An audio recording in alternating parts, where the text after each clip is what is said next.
to meditate with your eyes still open. Absolutely, Just yes. focusing on, Yeah, and Shut then your all of a ears. sudden, actually everything goes, will blur out sort of thing, and you're just focusing on that Yeah. point sort of thing. there's lots of ways to meditate. This is the other Yeah. thing that I know. And, somebody in Guatemala this year, they were asking me, well, what kind of meditation is this? Because people are asking. And I said, oh, this is called way better meditation. And she said, oh, is it way better than any other kind of meditation? And I said, I don't know, I don't think so, but if you do it, you feel way better. So this is way better meditation. Welcome to way better meditation. I would like to give you a chance to ask a question or answer one. So, does anybody have a question they'd like to ask, or feel like giving an answer even before I ask a question? I have a question. Sure. Because we often talk about, when we talk about meditation, we often talk about the act of meditating. In that moment we sit and we have that opportunity to not be doing and to not be all that efforting we're always doing. Yeah. I'm always curious about how we bring that clear knowing into the rest of the time. Mm-hmm. When we're at work, when we're driving, when we're talking to people, when we're engaging, bringing that, because sometimes I've been caught in a loop where there's a sort of charge and release, where you're sort of building up this charge throughout the day as you're just responding and reacting to things, and then you sit down to meditate and go, Yeah. I stopped banging my head against the wall, I feel so good now, you know, Yeah. and then you go back and you charge up again, and so I'm curious your thoughts on bringing that sort of space to the rest of your day. Yeah. So one of the things you said, which I think is, we would all agree, is personality runs on momentum. Would you agree with that? Yes. So then, if you look at that, then there are certain attitudes that are at the back of that, that are a little bit invisible, but nonetheless true. So then people will say things like, oh, I can't rest now, because if I sit down and rest, I won't keep being productive. Right? So now the idea is, I'll rest when I get it all done. True or false? It's never going to get all done. True. Okay, so then how good a strategy is that I'll rest when I get it all done? Not only that, then the entire process until you get to rest is characterized by this tension, right? So then you infuse the process with that agitation. So this is why I think it's so important that you've got this part, which is your personality, and your personality is not going to turn into some other thing. It does what it does. But you have this clear part that monitors this part. And some of that monitoring then will be based on noticing, strictly noticing. Whereas our tendency is to move more directly towards wanting to know what to do. Oh my God, what should I do? Oh, this situation, what should I do? I got this dilemma or this thing, what should I do? Right? And we jump towards the doing. The beauty is that your clear part has a chance just to monitor what's happening here. In that monitoring, an adjustment can take place in a second.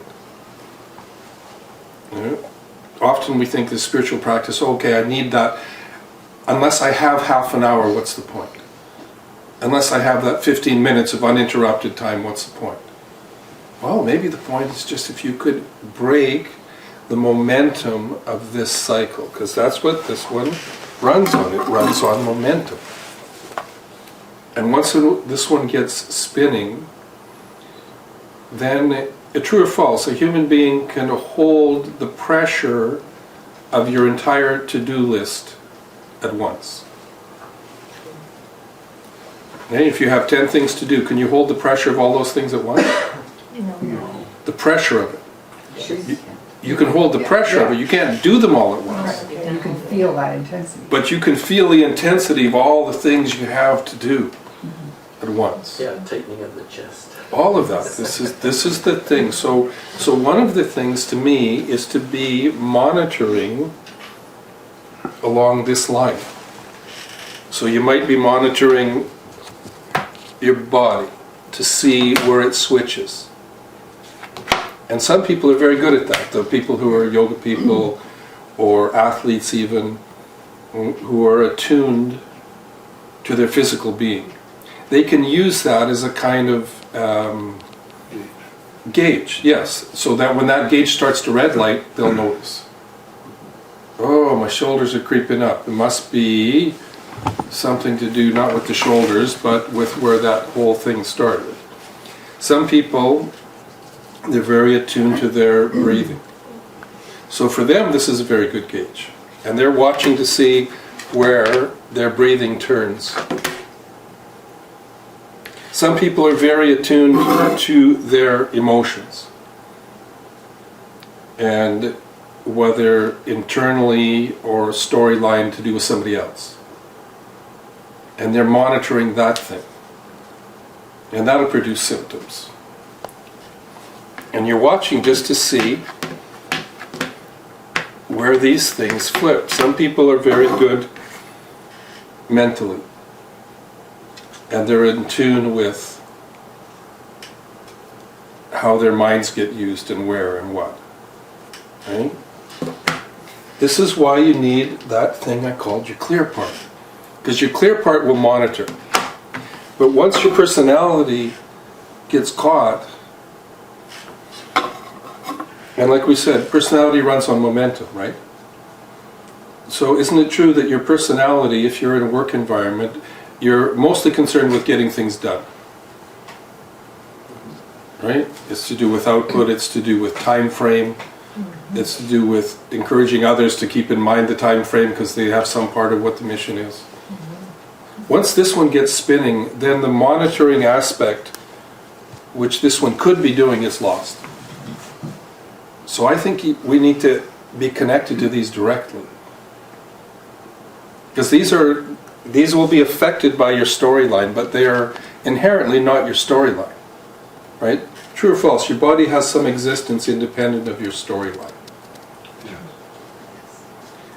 True or false? Your breathing has some existence independent of your storyline. Your awareness of your environment has its own existence independent of your storyline. Yep. So it's got to come then from somewhere outside of your storyline. Because the very nature of your storyline has to do with your to-do list. And you being caught in that tube of your to-do list. We have to take our storyline and take it to higher levels. Like, this is what the situation is, but I want it to be here, and we slowly take it up the ladder sort of thing Yeah. for that outcome that we want, rather than Yes. concentrating on that storyline that's just making us miserable or whatever. Yeah. We have to actually go through the process of that. It's not just going to happen. Or then another way to say that or to see it is that, okay, the major storyline I have running today is I want to have a nice day. And now everything else will be in relation to that. Because if it's not, then somehow the process has caught me so that I'm not having any fun. Or I'm not enjoying it. The good thing is if you're monitoring these things, those switches can take place in a second. Those are the aha moments. Or hold it. Some of my friends, they call it hold it. Oh, hold it. I notice I'm really getting caught up here. Okay? And those things, they don't take an hour. Those hold it moments can happen just in a second. So this is why I think monitor these things like crazy. Well, they usually do, don't they? What, the aha It does moments? happen instantly, the getting caught up. The seeing of it does, yes. Because this one here, your clear part, its primary, or let's call it its initial function, is noticing. Just noticing. whereas this one's primary function is based in doing. So this one's always looking about what to do or not do. Okay? This one is, because it's based primarily in seeing, It already knows what to do. it'll know what to do based on what it sees. Right? Because it's actually, your clear part's actually in tune with real life, as it is moment to moment. Whereas this one often brings its storyline into the room.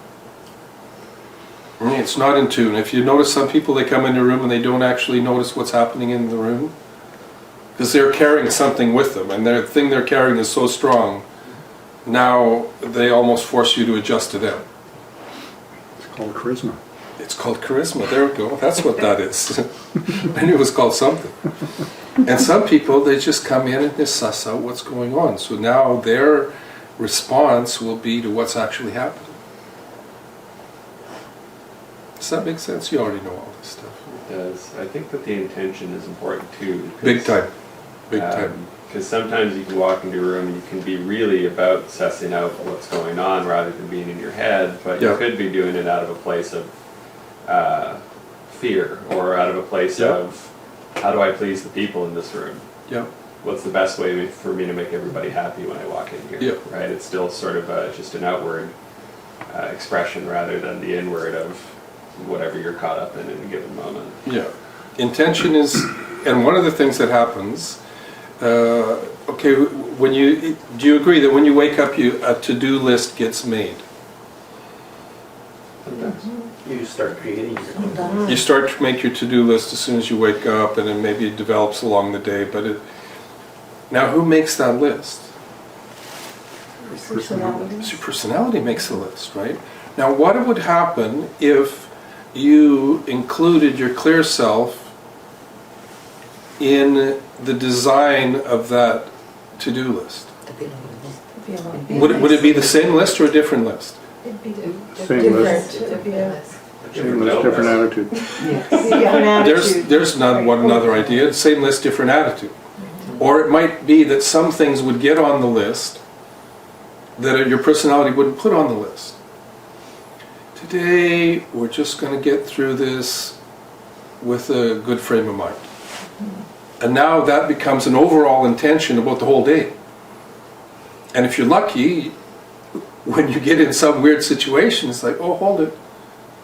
This isn't really part of what I had in mind for today, so maybe I can just back it off here. Because it seems like we're starting to go in a direction that doesn't line up with this big picture.